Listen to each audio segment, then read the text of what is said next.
Bien-aimés de Dieu, salutations et bénédictions dans le nom puissant de Jésus-Christ, notre Seigneur et Sauveur.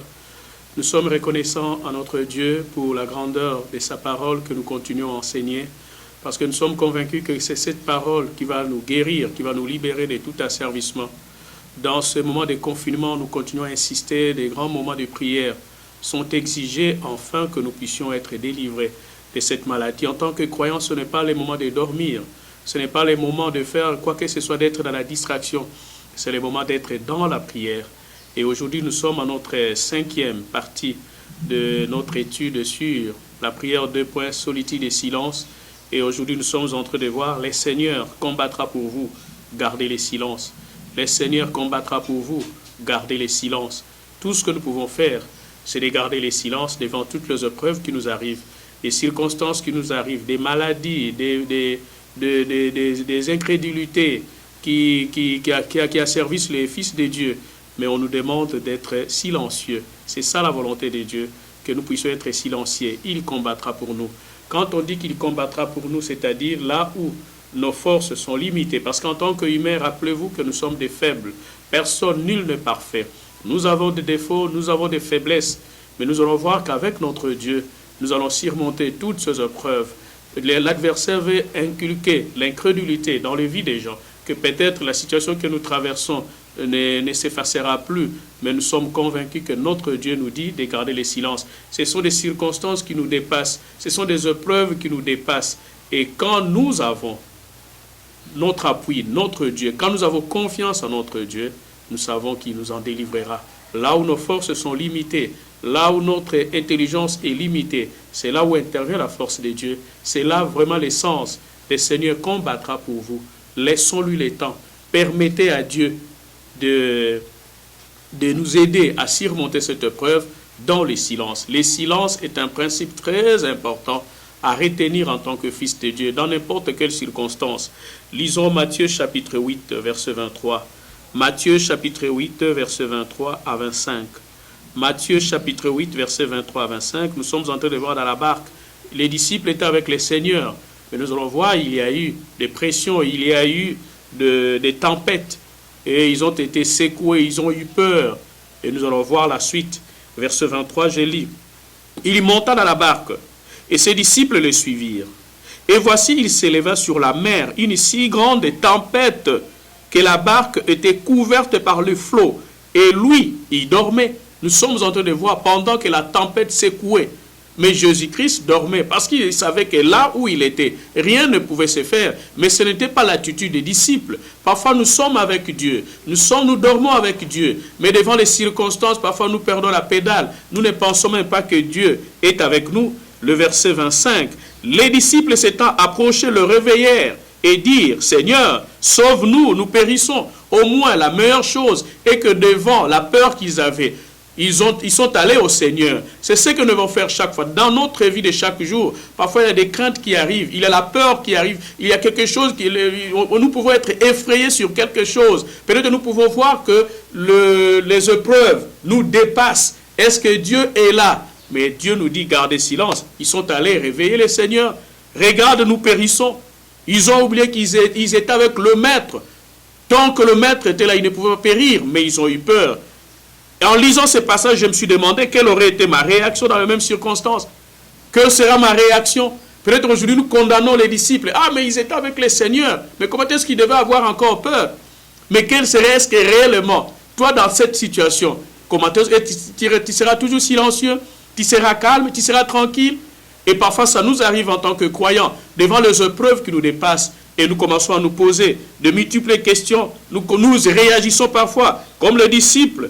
Mais Dieu nous dit, gardez le silence. Il est au contrôle. Gardez le silence et en ma confiance pour résoudre nos problèmes.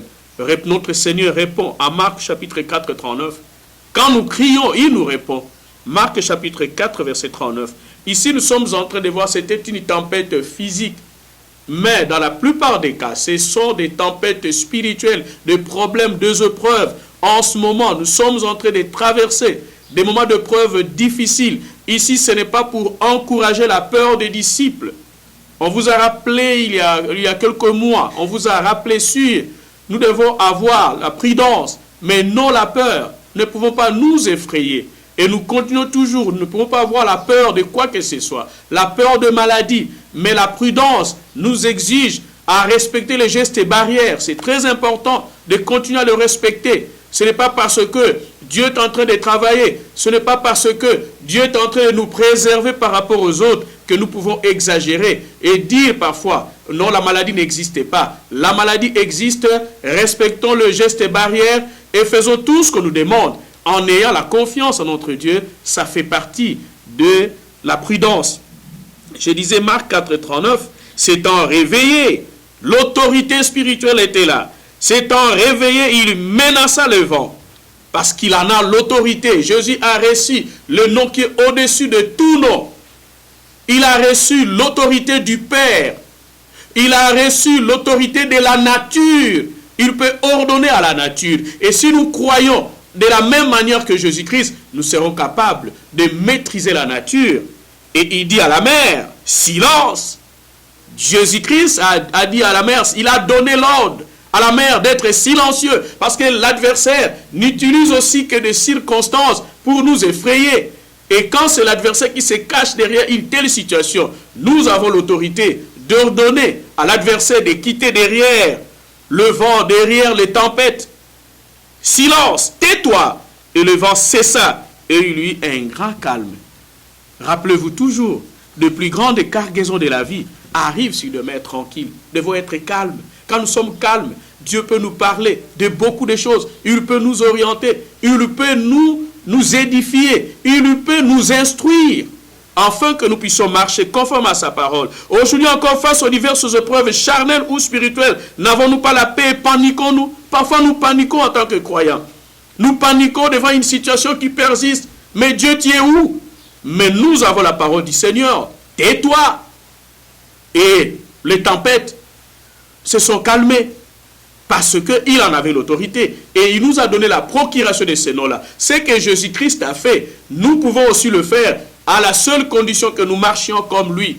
Awa touti komona, tozali kozwa sije na biso, balobi na biso mokonzi, akobundela biso, biso to batela kimia, tomoni awa Yesu Christ, bazali na masuwa, na bayekoli na ye, kasi tozali komona bango, mupepe ya makase ya ki mbonge e ya ki. Bayekoli na ye babangi, babeleli, Yesu Kristo, tala biso tozo kufa, pona Yesu Kristo azali na kimia alalaki. Metala tang babeleli ye, alamuki, aturi bango nini, bozoko banga pona nini. Et Yesu Kristo asala ke loko mususu te, azwa ki bokonzi oyo eleki, bakombo nyonso, azana bokonzi oyo eleki, mipepe nyonso, azwa bokonzi oyo ezali oyo eleki, bikelamu nyonso tata na ye asala. Et tomoni agangela ye kaka mupepe, pe kimia ezongaki. Nzamba lobi na biso, tozala na kimia, pona ya bundela biso. Tokoyi kozala na malamu teke, tosengi abundela biso, kasi biso mo tozala na kimia te, tozali koloba loba, tozali kobanga banga. Mais tozala batu ya kimia, quel que soit makambu oyo koyi koyela biso, Nzambe azali ko garantir biso, akopesa biso kimia, tozali batu ako panike te. Et ba geste bazali koyebisa biso ko sokola maboko, ko sala nyonso, to salela yango, yango ezali kozala prudent, ezali ko banga te, ko banga ba maladie te, ko banga ba nombre te, mais ezali question ya kozala prudent, mais to ebike mwana Nzambe alonga kinyos yango biso pe tokolonga. Nous sommes en train de connaître des voix. Ésaïe 25. Ésaïe 25 verset 4. Nous sommes en train de voir le Seigneur combattra pour vous. Gardez le silence. Nzambe ayebi ba faiblesse na biso. Ayebi ba difficulté na biso. Ésaïe 25 verset 4, je lis. Tu as été un refuge pour le faible. Dieu a été toujours un refuge pour le faible. Et tout ce que Dieu nous demande, c'est d'être silencieux. De ne pas nous déranger, mais d'être silencieux. Dieu a été un refuge. Chaque fois quand nous avons des difficultés, nous devons nous réfugier à Dieu.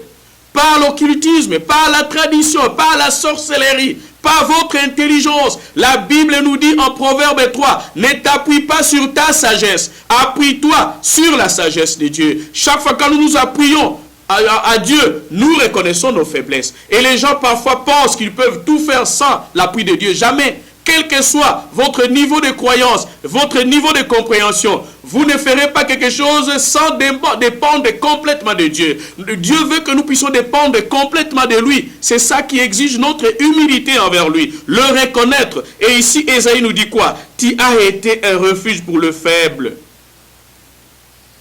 Un refuge pour le malheureux, les humbles, les gens qui ne peuvent pas voir des gens, qui peuvent le défendre.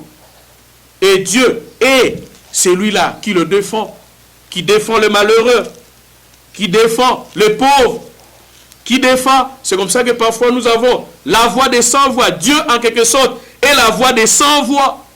Les gens qui ne peuvent pas parler. Dieu est là pour refuge. Vous pouvez avoir de l'argent, vous pouvez avoir une influence politique, comme je l'ai toujours dit. Je n'ai pas eu le privilège d'être né dans une famille de riches. Je n'ai pas eu le privilège d'être né dans une famille de grands politiciens. Mais je sais une seule chose, j'ai eu à connaître le seul vrai Dieu et son Fils Jésus-Christ, et c'est là qui me donne la force de me réfugier chaque fois. Je n'ai pas autre chose que sa parole, je n'ai pas autre chose que la prière, je n'ai pas autre chose que le Saint-Esprit. En dehors de ça, je n'ai rien. Et voilà pourquoi, complètement, entièrement, nous devons nous confier à notre Dieu, parce qu'il reste notre refuge. Je n'ai pas un autre refuge. Si toi tu peux avoir d'autres refuges, l'argent, la tradition, la coutume, l'occultisme, moi je n'en ai pas, moi je n'ai que Dieu, le Tout-Puissant. J'ai eu à connaître ce Dieu Tout-Puissant, Yahweh, son Fils Jésus-Christ. Et c'est ça qui me donne la force, bien que je suis faible, mais ça me donne la force quand je me réfugie en lui. Un refuge pour les malheureux dans la détresse, un abri contre la tempête. Les tempêtes de la vie nous bougeront parfois. Les tempêtes de la vie surgiront même au moment où nous attendons le mois. Mais Dieu nous garantit, il est un abri. Il nous protège, rappelez-vous, des psaumes 91. Il est un abri contre la tempête. Bambonge koya, metoko zalatangu nyos, yakobombama, na se anzambe. Un ombrage contre la chaleur. Car le souffle des tyrans est comme l'ouragan qui frappe une muraille. Les forces des ténèbres ont une force parce qu'ils ont de l'influence dans le monde, pervers et corrompus. Ils ont de l'influence. Il n'y a que Dieu qui peut être un abri sûr. Voilà pourquoi, quels que soient les signes, si vous voulez vous comparer aux tyrans de ce monde, aux puissants de ce monde, seuls, mais vous n'y parviendrez jamais parce qu'ils ont toute l'influence presque partout. Ils ont des trafics d'influence. Ils peuvent marcher partout. Ils peuvent vous fléchir partout. Mais voilà pourquoi nous, notre espoir, notre refuge, c'est notre Dieu. C'est lui qui entend le malheureux. C'est lui qui a la vraie justice. C'est lui qui a le vrai pourvoyeur de tous nos besoins. Et c'est lui qui nous guérit. Et voilà pourquoi nous nous confions à lui. Pas aux tyrans. Les tyrans peuvent vous fléchir, car le souffle des tyrans est comme l'ouragan qui frappe une muraille. Mais quand nous nous reconnaissons que nous sommes faibles, quand nous reconnaissons que nous dépendons de notre Dieu, nous avons la guérison, nous avons la délivrance. Nous devons prendre conscience que nous n'avons rien à craindre, même dans les moments les plus critiques de notre vie, car Jésus est avec nous. Dieu en Christ en nous, il nous donne la force. Jésus est avec nous et il s'occupe de tout. Notre problème, c'est laisser à Dieu de combattre pour nous, en lui laissant la possibilité d'intervenir. Parfois, nous ne laissons pas à Dieu le temps d'intervenir pour nous. Nous sommes dans des commérages, nous sommes dans des critiques, nous sommes dans des distractions, nous sommes dans des murmures, nous sommes dans tout ce que vous voulez, le négatif, dans les craintes, dans les peurs.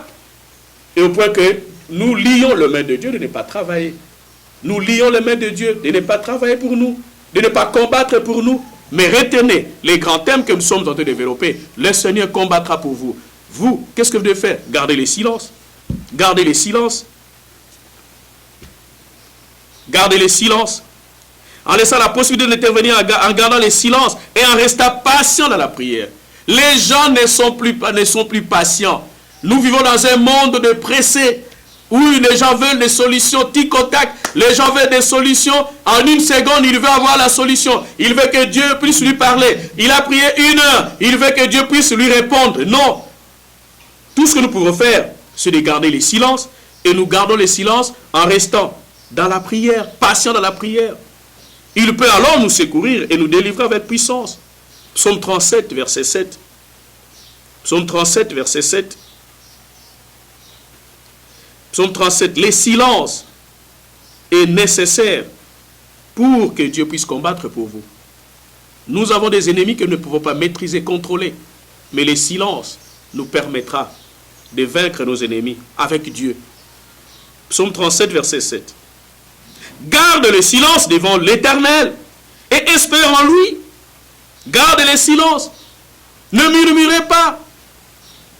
Ne soyez pas effrayés. Garde le silence. Ne t'irrite pas contre celui qui réussit dans ses voies, contre l'homme qui vient à bout de ses mauvais desseins. Père, moi je suis juste. Je m'efforce d'être agréable à toi. Mais voilà, celui-là est un méchant. Mais voilà, il vient de réussir encore. Voilà, il fait du mal. Mais rien, nous risquons de tomber dans le piège d'Asaph, qui contemplait le méchant, qui sont remplis d'embonpoint. Rien ne leur arrive. Mais quand il a sondé la fin finale, le méchant finisse mal, frères et sœurs. Je vous garantis, les méchants finiront toujours mal. Alors il ne faut pas vous contenter de ce méchant, de ces méchants qui vous environnent, qui font du mal, sans conséquence. Il faut entrer en profondeur. Quand Asaph est entré en profondeur de Dieu, Dieu lui a éclairé sur la fin misérable du méchant. Et Asaph a regretté. Il a dit que j'étais comme la bête. Comment est-ce que je pouvais ignorer la grandeur de Dieu? Et voilà, frères et sœurs, ici le verset des psaumes nous dit quoi? Gardez le silence devant l'Éternel. Ne faites pas des insomnies parce qu'un méchant a réussi. Sondez les Écritures. Sondez Dieu par la prière. Il vous montrera cet homme que vous êtes en train d'envier aujourd'hui, qui est méchant, finira mal. Le mal finira toujours par lui être payé. Ne t'irrite pas contre celui qui réussit dans ses voies. Ce n'est pas votre problème. L'amertume, la jalousie, pour des gens qui réussissent, ça ne vous aide pas à marcher avec l'amour de Dieu. Ça ne vous aide pas que Dieu puisse combattre vos ennemis. Vous aurez toujours des combats parce que vous êtes en train d'être irrité. Vous enviez le méchant. N'enviez pas le méchant et Dieu sera là pour combattre vos ennemis. Nous allons voir une fois de plus Deutéronome chapitre 1. Nous allons voir ici l'histoire d'Israël. Israël était un peuple béni de Dieu. Israël a été aimé de Dieu. Israël a été le peuple béni de Dieu.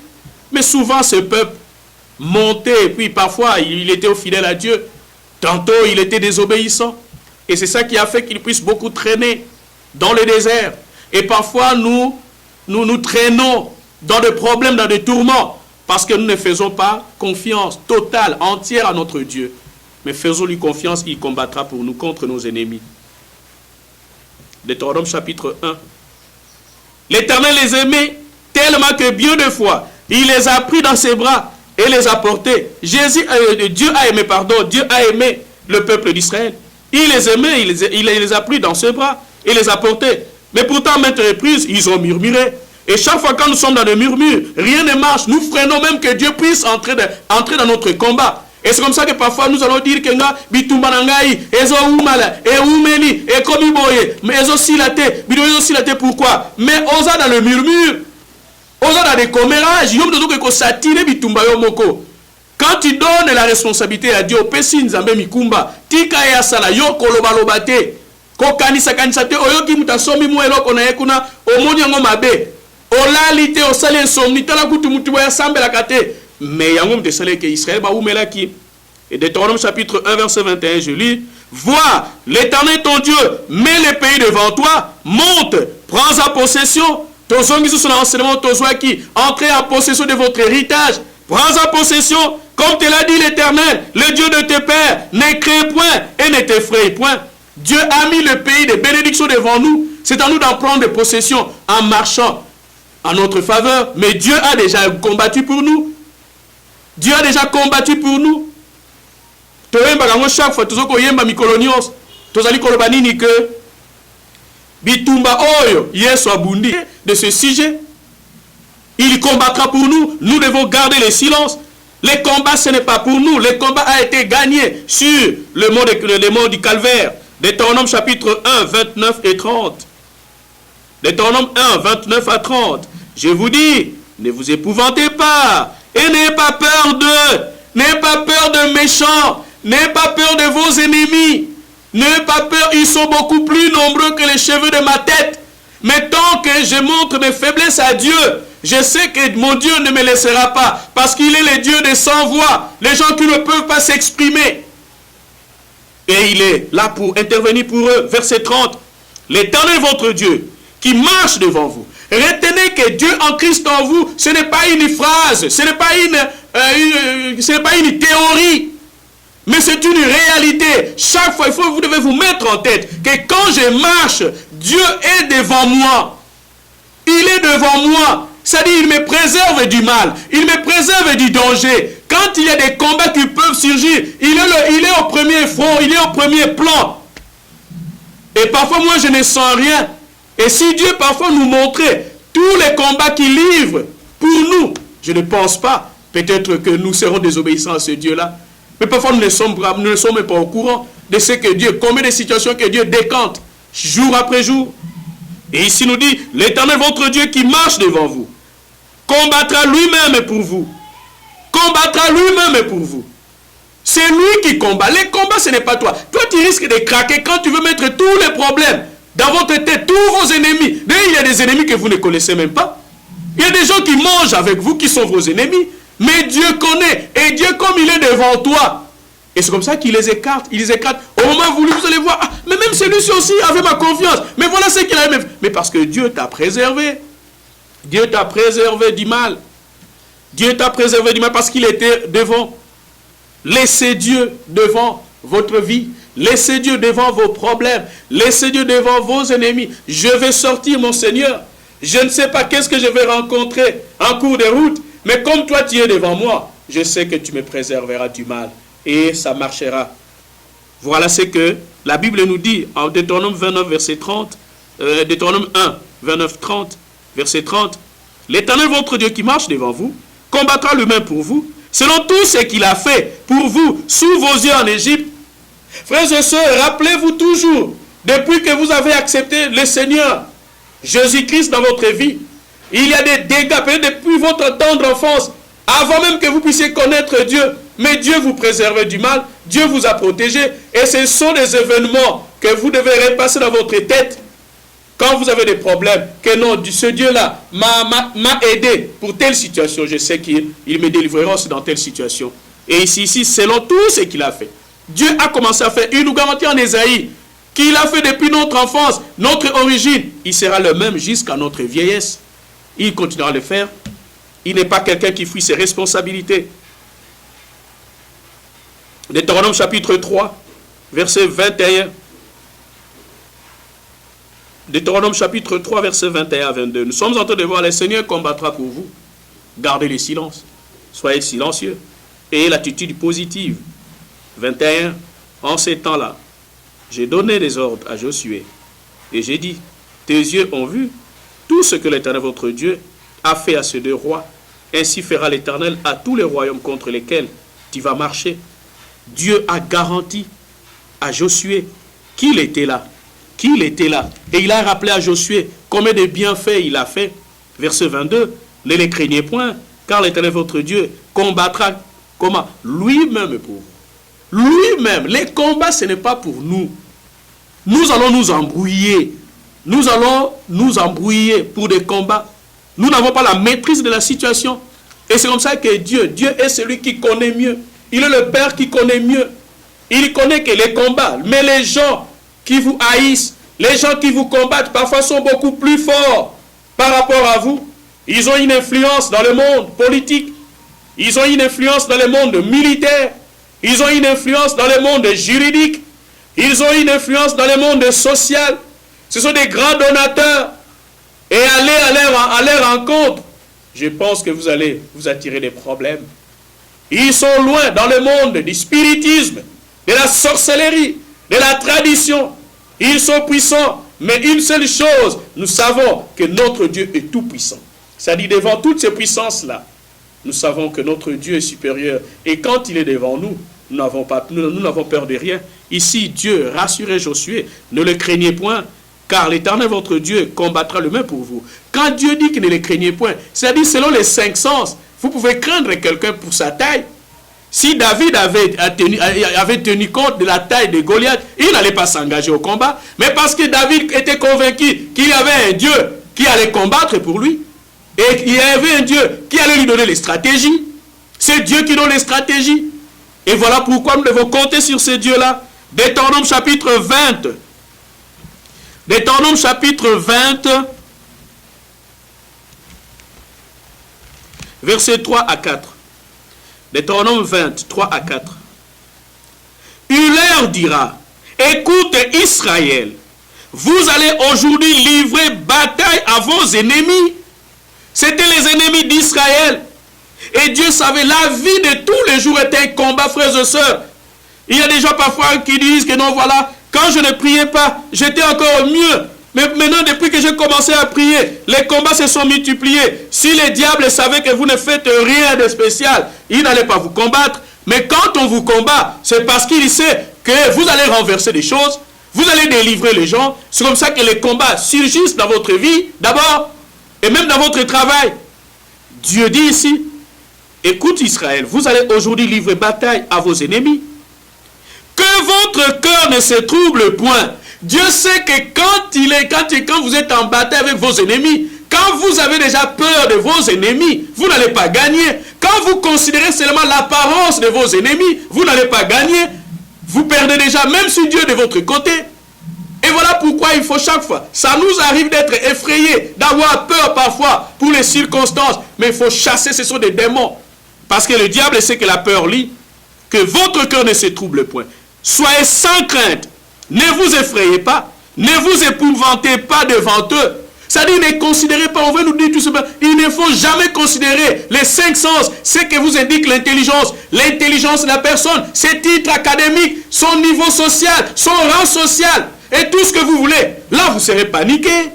Mais quand vous voyez toujours que le Dieu en Christ en vous est supérieur à toutes ces choses, nous pensons que vous allez vaincre sans problème. Verset 4, Dieu nous dit ici, mais la bataille, vous allez livrer bataille. Mais Dieu donne la stratégie, verset 4, car l'Éternel, votre Dieu, marche avec vous. Nous avons vu, il est devant nous, il ne nous abandonne pas. Même quand nous traversons le moment difficile de notre vie, où nous sommes désespérés, on nous garantit qu'il est là, car l'Éternel, votre Dieu, marche avec vous. Soyez ouvriers avec Dieu. Il y a des gens qui travaillent pour Dieu, mais qui ne travaillent pas avec Dieu, c'est différent.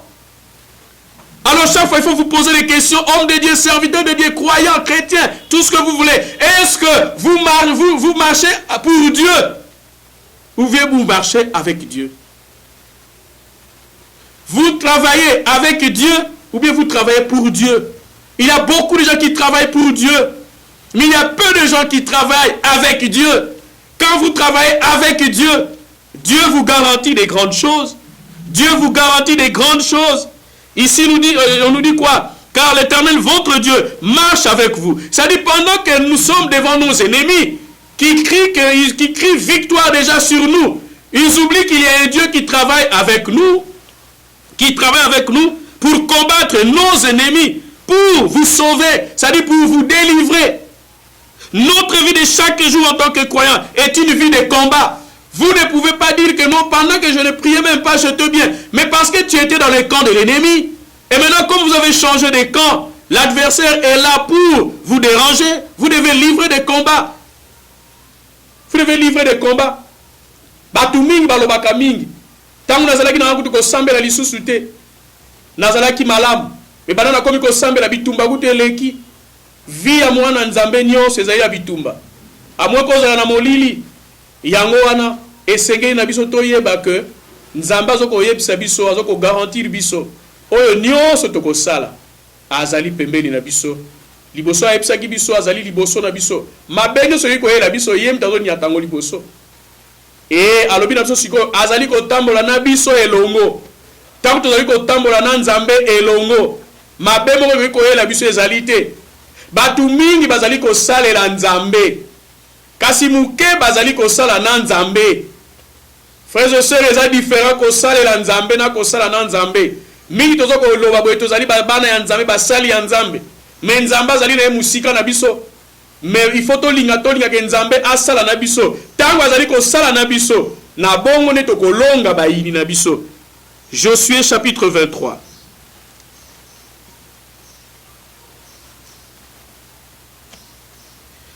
Josué chapitre 23, verset 3 et verset 10. Nous sommes en train de voir que la bataille, nous allons nous mettre seulement sur le terrain, mais le reste, c'est Dieu. C'est Dieu qui fait tout. 3. Vous avez vu tout ce que l'Éternel, votre Dieu, a fait à toutes ces nations devant vous. Car c'est l'Éternel, votre Dieu, qui a combattu pour vous. C'est l'Éternel, notre Dieu, qui combat pour nous. Les combats étaient gagnés déjà. Notre but, c'est de nous mettre sur le chemin et de marcher conformément à la volonté de Dieu, de considérer ce Dieu-là comme notre refuge.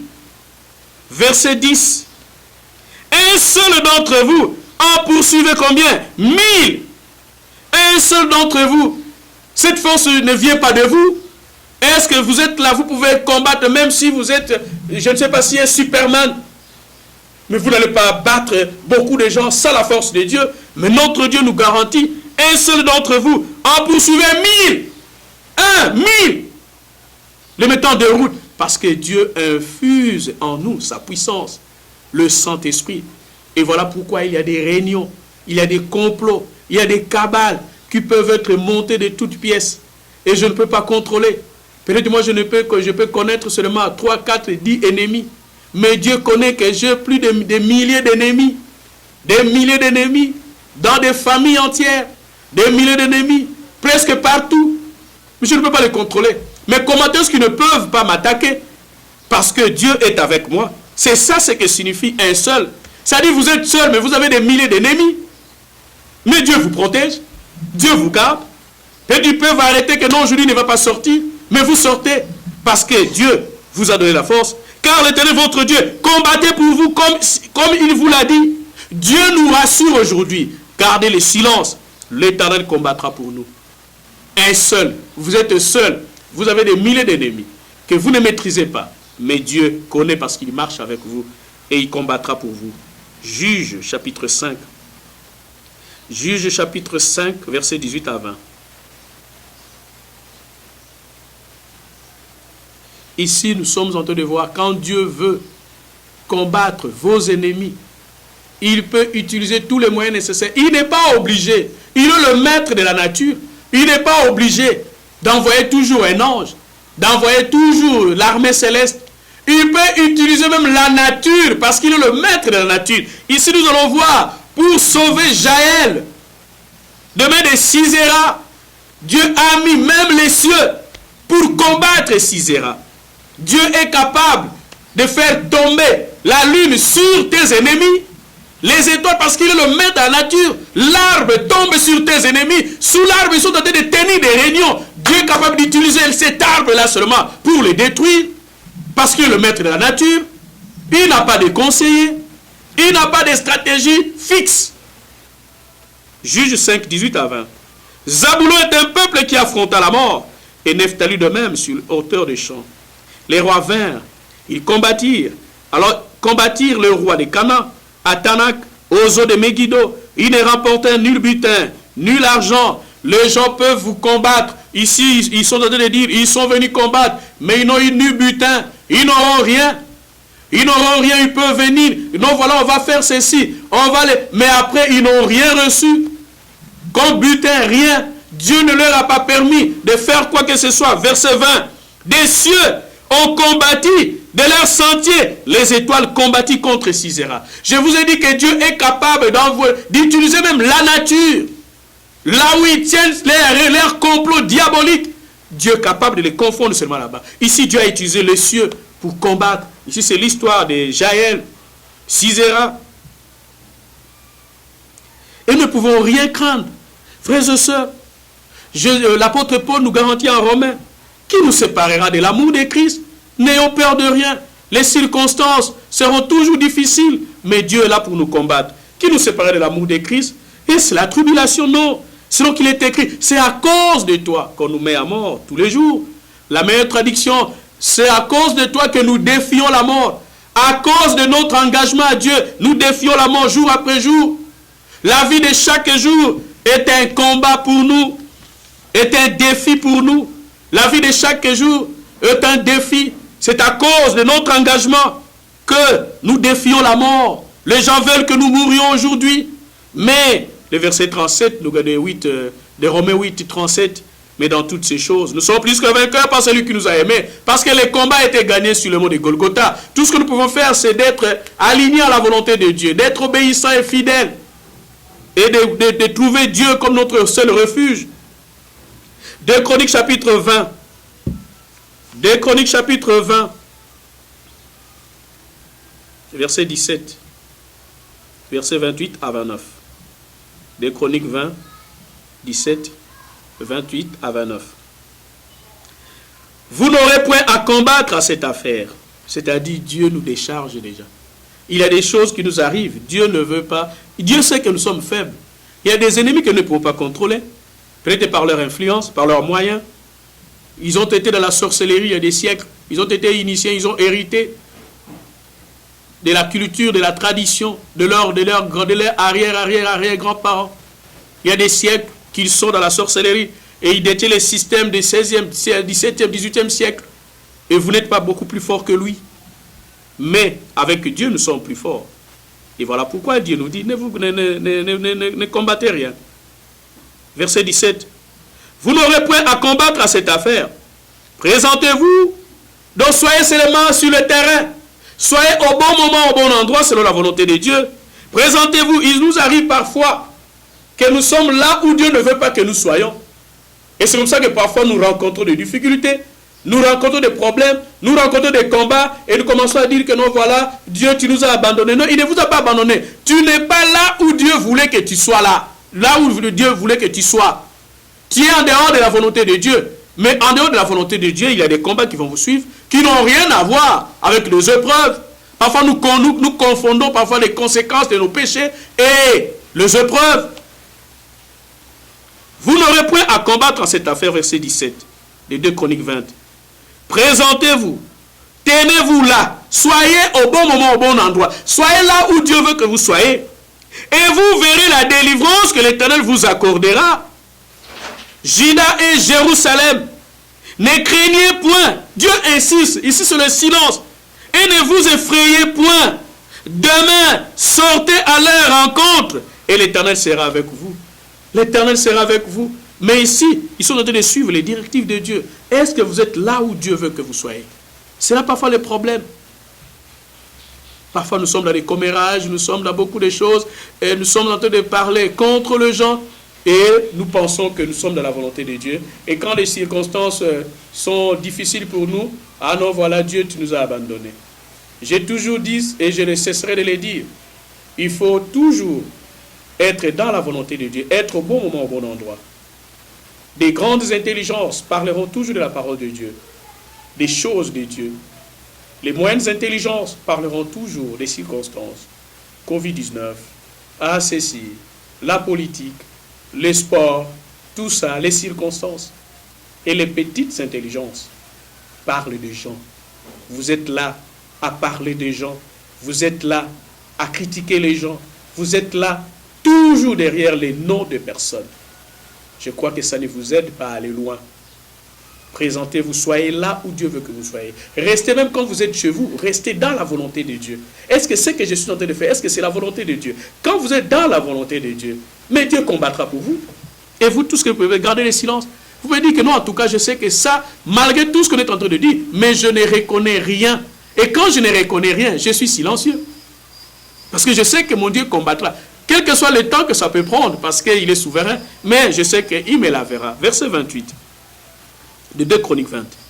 Ils entrèrent à Jérusalem et dans la maison de l'Éternel, au son de lutte, des harpes et des trompettes. Quand Dieu est de votre côté pour combattre pour vous, parfois vous ne faites rien. Parfois au moment où vous êtes en train de chanter seulement pour lui, et Dieu est content et il vous délivre. Il y a des délivrances qui nous arrivent parfois en chantant, pendant que nous glorifions notre Dieu. Ici, ils sont entrés à l'église, avec des luttes, des harpes, des trompettes. Ils glorifiaient Dieu tout simplement. Oh, la délivrance était là. Et les chansons seulement. qu'ils ont exécuté à l'honneur l'Éternel s'empara de tous les royaumes des autres pays. Voilà, j'ai toujours dit aux chantres, vous avez une grande responsabilité. Ils n'ont pas combattu. Peut-être vous attendez que non, je vais voir ceci. Mais parfois, non, quand toi tu chantais seulement, j'ai senti un couleur de tonnerre dans ma tête. C'est-à-dire, il y a eu, Dieu a approuvé les chansons. Mais parfois, nous chantons avec nos communions rompues. Nous sommes en train de venir avec nos communions rompues et nous voulons que Dieu puisse répondre. En tant que chantre, en tant que croyant, vous voulez glorifier votre Dieu, veillez sur votre marche et vous allez voir, vos chansons vont vous délivrer. Ici, les chansons seulement, ils entraient dans la maison de l'Éternel, ils étaient là où Dieu voulait qu'ils soient. Et la terreur de l'Éternel, verset 29, s'empara de tous les royaumes des autres. Lorsqu'ils apprirent que l'Éternel avait combattu contre les ennemis d'Israël, ils ont compris que c'est l'Éternel qui combattait pour eux. Et c'est comme ça que Dieu parfois ne nous demande pas beaucoup plus d'efforts. Parce qu'avec beaucoup plus d'efforts, nous pouvons penser que non, et c'est par notre propre force que nous avons combattu. Mais ils voyaient réellement que non, ça c'est Dieu. Ésaïe 31, 4 à 5. Ésaïe 31, 4 à 5. Et vous pouvez lire, comme devant un homicide, Néhémie 4, 20. Vous allez voir qu'à travers la parole de Dieu, quand Dieu est toujours disposé à combattre pour son peuple. Parce qu'il sait que son peuple n'est pas aussi fort que les forces des ténèbres. Et c'est comme ça qu'il intervient. Et tout ce qu'il nous demande, c'est de trouver en lui un refuge. Je disais, vous notez comme devoir Néhémie 4, verset 20. Ésaïe 31, je vais lire 4 et 5.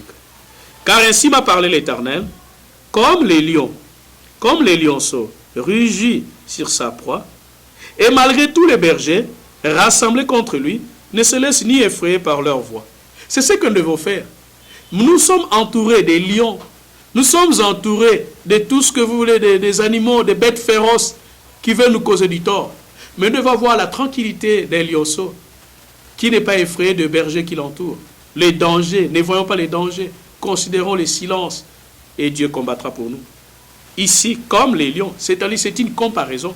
Comme les lionceaux rugissent sur sa proie. Il est en train de manger. Et malgré tous les bergers rassemblés contre lui, ne se laissent ni effrayer par leur voix, ni intimidés par leur nombre. C'est-à-dire, ne soyons pas intimidés par le nombre de nos ennemis. Nous venons de voir qu'un seul en poursuivait 1000. C'est-à-dire, il faut être convaincu qu'avec Dieu, donc tu peux détruire 1000 ennemis. Parce que c'est Dieu qui te donne la force. C'est Dieu qui fait tout. Toi, tu ne fais que être là où Dieu veut que tu sois. Ici, nous voyons que les lions sont les lions. N'est pas effrayé par le berger. N'est pas effrayé par le nom, leur voix. Ni intimidé par leur nombre. Le nombre de vos ennemis ne peuvent jamais vous effrayer. Les niveaux diaboliques de vos ennemis ne peuvent jamais vous effrayer. De même, l'Éternel des armées descendra pour combattre sur la montagne des Sion et sur sa colline. Dieu lui-même descendra. Dieu nous a rassurés. Chaque fois que nous marchons, il est devant nous. En deuxième position, il nous a dit, il marche avec nous. Et ici, il nous dit, il peut descendre. Verset 5. Comme des oiseaux déploient les ailes sur leur couvée, ainsi l'Éternel des armées étendra sa protection sur Jérusalem. Il protégera et délivrera, il épargnera et sauvera. Cette maladie que nous sommes en train de craindre, Dieu nous sauvera. Nous n'avons pas la force, nous n'avons rien pour combattre, mais nous savons que notre Dieu agira. Notre Dieu agira. 2 Chroniques chapitre 13, versets 11 à 12. Restez dans la volonté de Dieu pour que Dieu puisse combattre vos ennemis. Restez dans la volonté de Dieu, dans votre marche, dans votre façon de parler, dans votre attitude, dans vos moments de prière. Restez dans la volonté de Dieu. Il combattra, il gardez les silences. 2 Chroniques chapitre 13, versets 11 à 12. 2 Chroniques 13, 11 à 12. Nous offrons chaque matin et chaque soir des holocaustes à l'Éternel.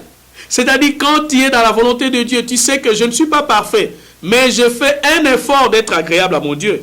Il agira. Nous offrons chaque matin, ici c'est quelqu'un qui reconnaît, qu'il adore son Dieu chaque matin, chaque soir. Donc il savait que rien ne pouvait lui arriver. Nous brûlons les parfums odoriférants. Nous mettons les pains de proposition sur la table pure. Et nous allumons chaque soir les chandeliers d'or. Et ces lampes. Car nous observons quoi? Les commandements de l'Éternel. En un mot, il voulait tout simplement dire que nous observons les commandements de l'Éternel.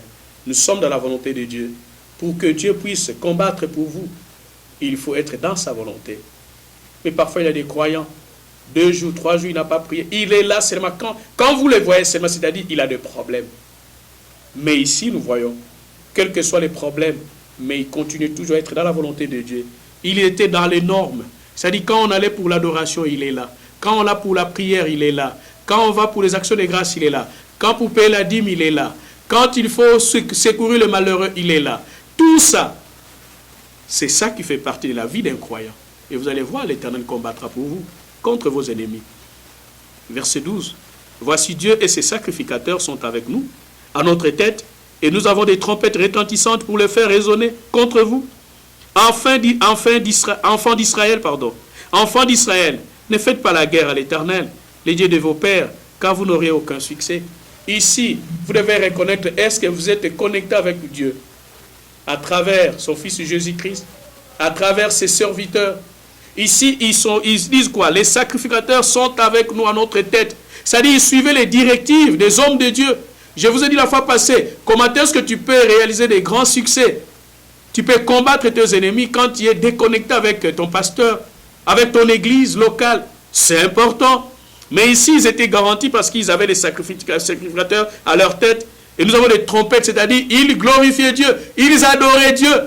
Nous avons vu quelque part, l'adoration de Dieu a fait qu'il y a eu la terreur dans le monde diabolique et les ennemis ont fui.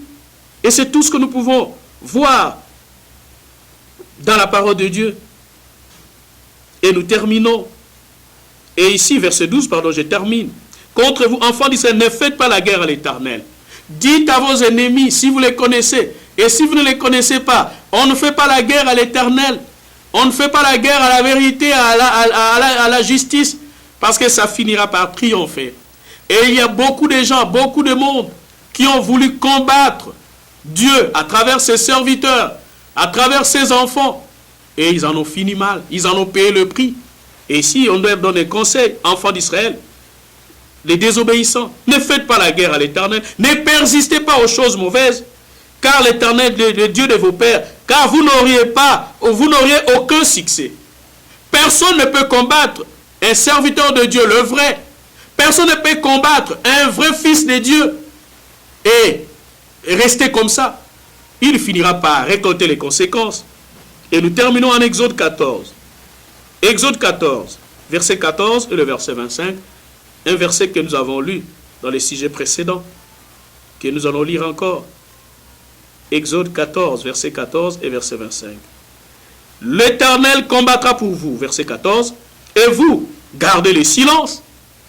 L'Éternel combattra. Quand vous voulez que Dieu puisse combattre pour vous, gardez le silence. Et le verset 25, il ôta les roues de leurs chars, des Égyptiens, les forts, les géants de ce monde. Dieu ôta les roues de leurs chars et en rendit la marche difficile. Dieu rendra la marche difficile à vos ennemis, à vos adversaires, parce que c'est Dieu qui combat pour eux. Dans cette situation qui nous arrive, des épreuves qui nous arrivent, Dieu veut nous convaincre que c'est lui qui est au front. Ce n'est pas nous, nous n'avons pas cette force-là. Mais tout ce que nous pouvons faire, c'est dépendre complètement de notre Dieu, de lui trouver comme refuge. Il ôta les roues de leurs chars, les moyens qui leur permettaient de vous envoûter chaque fois, de vous attaquer. Dieu ôtera tous ces moyens-là et rendra leur marche difficile. Les Égyptiens dirent alors, fuyons devant Israël. Vos ennemis vont fuir. Voilà la réalité. Qu'un seul d'entre vous en poursuivez 1000. C'est-à-dire, les Égyptiens vont fuir. Vos ennemis vont fuir. Vos ennemis vont abandonner. Et même les gens qui viennent les demander pour vous renforcer dans le mal. Ils vont fuir, ils vont dire que nous n'irons plus. Ce monsieur-là, voilà ce que nous avons vu depuis que nous sommes allés chez lui. Voilà nos vies ne marchent plus. Ils vont reconnaître qu'il y a un Dieu. Dire alors, fuyons devant Israël, car l'Éternel combat pour lui contre les Égyptiens. Ils vont reconnaître que fuyons, ne venons plus. Cette parcelle, ils vont reconnaître le numéro de votre parcelle. Ils vont reconnaître votre vie. Ils vont reconnaître vos enfants. Ils vont reconnaître votre épouse. Ils vont reconnaître votre famille. Je ne viendrai plus. Si c'est pour attaquer seulement ce monsieur, je ne viendrai plus parce qu'il a un Dieu qui combat pour lui. Et tout ce que vous pouvez faire pour avoir le secours de Dieu, gardez le silence. Voilà ce qu'a été notre 5e partie. Le Seigneur combattra pour vous. Gardez le silence. Gardez le silence. Mais il combat pour nous. Donnons-lui le temps. Donnons-lui la possibilité. Et nous savons qu'il agira. Et il poursuivra lui-même nos ennemis. Il nous donnera seulement la force en nous infusant une force. Tendre Père Céleste, nous te disons merci pour cette parole que nous avons proclamée. Merci pour nous avoir garanti au milieu de doutes, au milieu de peurs, au milieu des craintes. Éternel grand Dieu, on ne savait plus, on était effrayés par notre environnement. Mais toi, tu continues à nous montrer que nous n'avons rien à craindre. Même pas une quelconque maladie, même pas une quelconque pauvreté, même pas une quelconque dépendance, même pas une quelconque influence. Parce que tu nous infuses la force de ton Fils Jésus-Christ, afin que nous soyons capables de calmer la tempête. Au nom de Jésus-Christ, de calmer les tempêtes. Parce que tu nous donnes la force sur la nature. Au nom de Jésus-Christ, comme notre Seigneur Jésus-Christ, nous pouvons aussi calmer la tempête et lui dire, tais-toi, au nom de Jésus-Christ, et rassurer ton peuple que toi tu es de notre côté. Dans le nom puissant de Jésus-Christ, que tu marches avec nous, tu es devant nous pour nous préserver du mal. Les dangers éternels grandir dans notre parcours, toi tu es là déjà pour le piétiner et le neutraliser, l'anéantir avant que nous y arrivions. Au nom de Jésus-Christ, merci pour ta grâce et ta miséricorde. Merci éternel Gandé pour tous ceux qui ont travaillé à la technique. Merci éternel Gandé pour la force que tu nous as donnée.